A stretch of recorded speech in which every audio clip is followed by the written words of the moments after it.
We greet you in Jesus' name. Thank you for the wonderful opportunity and the privilege that we have, that we can sit around the table, around the Word of God, for a few minutes, 25 minutes that we have, that we can discuss the grace and the mercy and the beauty of our Lord and Master Jesus Christ. We in the process of talking about the 5 solas, and we currently look at Sola Christus, which means Christ alone. As I said last week, it's only the work of Christ that we can stand on, and it's only the work of Christ that we can sit around and accept as the mediation for our sins. But before we continue, let's just pray together. Father, thank you in Jesus' name, Lord, for your grace and your mercy. Thank you, Lord, for your love. Thank you, Lord, that we can sit around the table and that we can sit around your word and that we can open up your word and that we can learn from your word. And Father, I pray in Jesus' name that your word will be life and light unto us in this day. And that through your Holy Spirit, my God, that you will open up the word so that we can be refreshed by it and be strengthened by it in Jesus' name. Amen. Amen. Now, my friend, we're busy looking at Jesus as the only mediator, only Jesus, Solus Christus, only Jesus.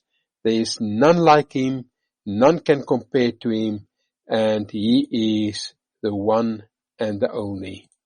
And while we look at it, we need to remember that there's a huge, can I say, attack. There's a huge argument, even in church circles, that try to convince us that Jesus is the Son of God, but Jesus is not God.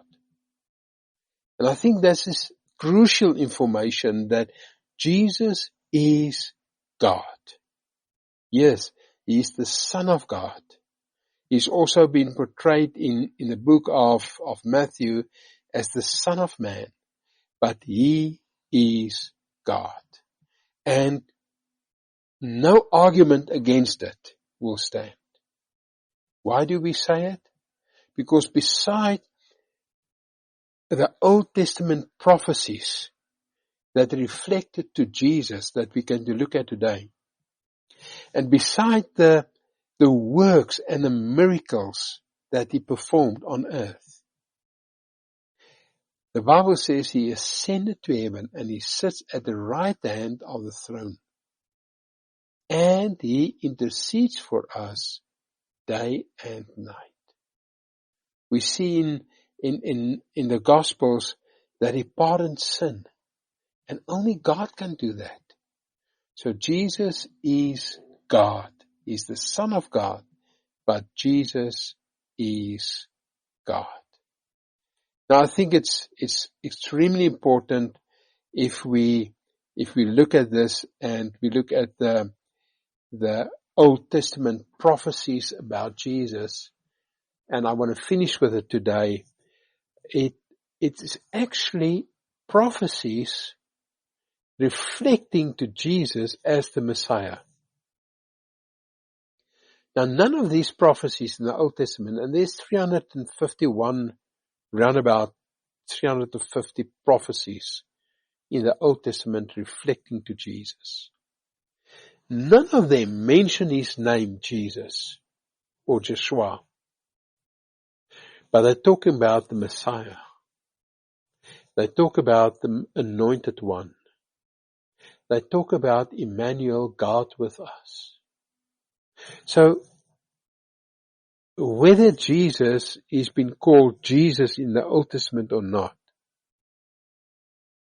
the reflection, the prophecies to him, is a reality. In fact, they've worked out, there was universities that worked out the probability that the the prophecies of Jesus, or the prophecies in the Old Testament, reflecting to the Messiah, reflecting to the Anointed One, what is the probability that one person will answer, or will point to, or will fulfill all those 351 prophecies? And the reality is, if we take the state of Texas and we fill it 2 feet deep with dollar coins, and one of those dollar coins, only one, is marked red, or is painted red, and this one red dollar coin, they've worked out it is 100 trillion coins. It is 100 with another 157 zeros. The probability, if you give one person one chance to find that red coin, that will be the probability that Jesus fulfilled all the prophecies reflecting to the Messiah. And Jesus did that. So the prophecies in the Old Testament reflect to the Messiah, the one that shall come and not only save Israel, but save all humanity. And we see that in the Old Testament being fulfilled in the New Testament in Christ Jesus. Messiah, that means anointed one. Messiah, that means the Christ, the title as the Messiah. And we see that these prophecies were made hundreds of years before the birth of Jesus. Now in the writings by Lee Strobel, A Case for Christ, he writes the following. He says, Jesus and only Jesus throughout history. So only Jesus, of all men that ever lived, only Jesus matches the prophetic fingerprint. This confirms that Jesus' identity to an incredible degree of certainty. So we can be certain that this Jesus that we read of in the Gospels is the one that match the prophetic fingerprint of the prophecies in the Old Testament. And you might say to me now, Rian, you haven't opened the Bible yet, you haven't read one scripture yet. Hold on, we're going to look at the scriptural references just now. It says the prophetic messianic prophecies by J. Keathley III. He says, the prophecies truly accomplish the purpose of the gospel writers as they carefully pointed to the person, the words, and the works of Christ. And if you look at the list, if you only open your Bible at Psalm 22, if you only open your Bible at Psalm 22, and I'm opening there quickly, from verse 1, the whole Psalm is a prophetic foreshadow of the crucifixion of Jesus Christ. It's been prophesied that he will not argue his case and open his mouth while he's been accused. It's been prophesied that he will be born by a virgin. It's been prophesied that he will bring salvation to the world. It's been prophesied that he will be crucified on a tree. It's been prophesied that he will be the healer. It's been prophesied that his bones will not be broken before his death. It's been prophesied that his side will be pierced and that water and blood will flow out. Everything that happened to Jesus, even his glorious entry into Jerusalem on the back of a donkey, was prophesied. Yes, my friend, even the fact that he will be born in Bethlehem is being prophesied. Everything that happened to Jesus, everything that Jesus did, every word that Jesus spoke was prophesied in the Old Testament. Jesus himself said, I say these things so that the prophecies would be fulfilled. If you look at John 20:31, while you open there, John 20 verse 21, John says the following, or Jesus says the following. So Jesus said to them again, peace to you, as the Father has sent me, I also sent you. And then he said, receive the Holy Spirit. So as Jesus was filled with the Holy Spirit, not only to understand the prophecies, yes, he was God, but not only to understand the prophecies, but to outlive the prophecies and to fulfill the prophecies, the same for us. And then Jesus said, in verse 30 of John 20, he said, and truly, Jesus did many other signs in the presence of his disciples, which are not written in this book. But these, in other words, the prophecies and the works and the miracles and the words of Jesus been captured in the book of John. These are written that you, me and you, may believe that Jesus is the Christ, the Son of God, and that believing you may have life in his name. So John ends his writing with these words. Everything that's been recorded is so that you and I can believe that Jesus is the Christ, the Son of God, that Jesus is God. So you see, my friend, irrespective whether we want to believe it or not, irrespective whether we understand it or not, we need to accept in faith that all the prophecies of the Old Testament reflecting to Jesus is being fulfilled in Jesus Christ. If we look at Luke 24, I'm just paging there quickly. Luke 24 verse 25. Luke 24 verse 25. The Bible says, then Jesus said to them, O foolish ones, and slow of heart to believe in all the prophets have spoken. Ought not the Christ to have suffered these things and to enter into his glory?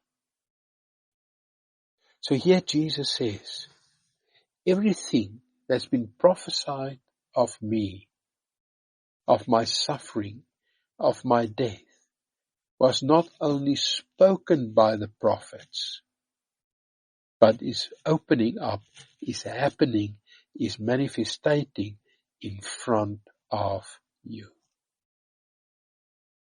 My friend, do we still doubt? Do we still doubt that Jesus is being reflected in the Old Testament? We're talking about Jesus only, Christ only, as the only one that can give us salvation? Do we still doubt that that Jesus is from the beginning one with the Father? Do we still doubt that Jesus is God? We look in Genesis 1 verse 1, in the beginning, God created the heavens and the earth. Verse 2, the earth was without form and void, and darkness was on the face of the deep. And the Spirit of God was hovering over the face of the waters. Verse 3, then God said, let there be light. And there was light. Why do I read this to you? I read it to you so that we understand that Christ alone can buy our salvation. I read it to you so that we understand that Christ was from the beginning. Next week I want to speak about Christ alone from the book of Revelation. But the Bible says, Moses writes, he says, in the beginning, God created. And then if we look at the opening remarks of John 1 from verse 1, he says, in the beginning was the Word, was Jesus. Genesis opened up the Bible with, in the beginning God created. John comes and he says, in the beginning was Jesus. So Jesus is God. And the Word and Jesus was with God. You see, my friend, Jesus is from the beginning. Jesus got the right to be called the Savior, because he was not only from the beginning, he's the only one through whom we have salvation. So there's enough proof in the Old Testament that Jesus is God. There's enough prophecies in the Old Testament reflecting to Jesus only. Prophecies that says he is Emmanuel, God with us. He will bring salvation to the house of Israel. He will set the captives free. The prophecies is there. There's enough been spoken by Jesus and been done by Jesus, miracles in the Gospels, to believe that he is the Son of God, that he is the only mediator. And then we go to the book of Hebrews. If we go to the book of Hebrews, I just want to open there, Hebrews 1. He says, God, who at various times in various ways spoke in time past to our fathers by the prophets, has in these last days spoken to us by his Son,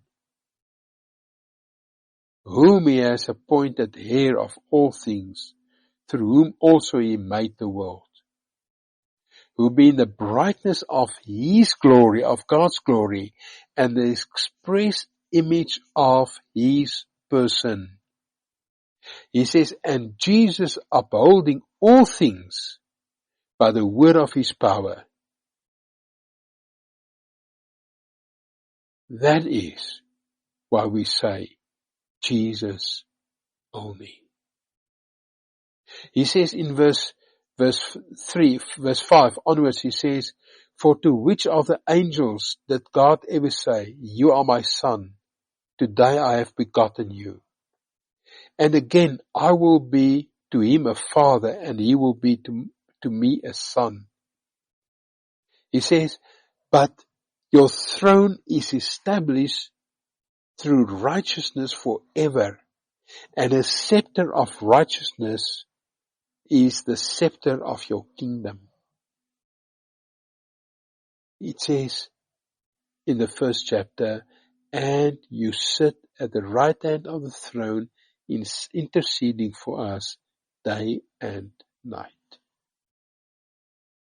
When we say Jesus only, what do we say to each other? When we say Jesus only, we spoke about Scripture only as the final authority. We're busy speaking about Jesus only as the only mediator, Savior that can save our souls. What are we saying to each other? We're saying to each other that all the prophecies in the Old Testament reflect to Jesus. All the prophecies in the Old Testament not only reflecting to Jesus, but reflecting to Jesus as the only Savior.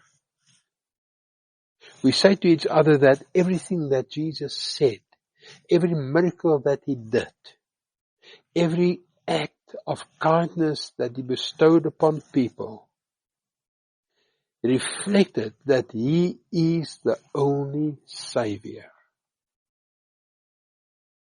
We say to each other that the writer of the book of Hebrews acknowledges that as prophets spoke in the old times, Jesus spoke to us through His word. And He upholds everything. Now, my friend, we've established that the word is the only authority. We've established that Jesus is the only Savior.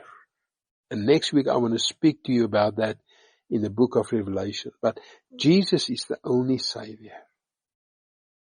Can I ask you the question? Do you accept Scripture as the only authority? And do you accept Jesus as the only Savior? It's all that matters. Because if you do not accept the Scripture, you cannot accept the Savior. And if you do not accept the Savior, you will not have eternal life with Him. Then you will be lost in your sin. So I'm begging with you today, if you do not accept Scripture as the final authority, and you do not accept Jesus Christ as the only Savior, won't you please bend your knees, repent, accept Jesus as the only Savior, as the only one that can redeem us. More than 350 prophecies been fulfilled by one person. More than 350 prophecies reflecting to His saving grace is been fulfilled in one person, Jesus Christ. May you be blessed. May His grace and His mercy and His peace be upon you. I really pray that you will be overshadowed by His mercy, by His love, by His grace. I really pray that you will experience His peace in your life. The peace that you can only have if you are found in Him. In other words, if you're willing to bend the knee before the King of Kings and the Lord of Lords. That's my prayer to you. That's my prayer to your household. That's my prayer in Jesus' name. Till we speak next week, shalom to you. Amen.